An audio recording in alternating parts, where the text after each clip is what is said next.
अजून एक सविस्तर बातमी आहे। महानगरपालिका निवडणुकीमध्ये स्वतंत्र लढणाऱ्या महायुतीच्या नेत्यांमध्ये आरोप प्रत्यारोप सुरू झालेत। भाजप प्रदेशाध्यक्ष रवींद्र चव्हाण यांनी थेट अजित पवारांना बरोबर घेऊ नका असा सल्ला फडणवीसांना दिला होता। तर मंत्री चंद्रकांत पाटील यांनी सांगलीत बोलताना मुख्यमंत्री आणि गृहमंत्री आमचे आहेत असा इशारा देणाऱ्यांनी आम्हाला हलक्यात घेऊ नये असा इशारा दिलेला होता।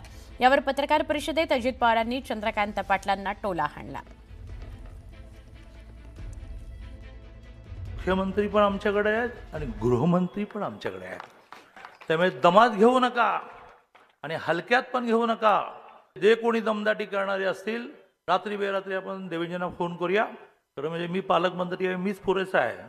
पण नाही भागलं तर देवेंद्रना फोन करू। त्यामुळे हुशाऱ्या करणाऱ्यांनी दम देणाऱ्यांनी जरा विचार करून आपलं काम करावं। आम्ही आमचं काम करतो।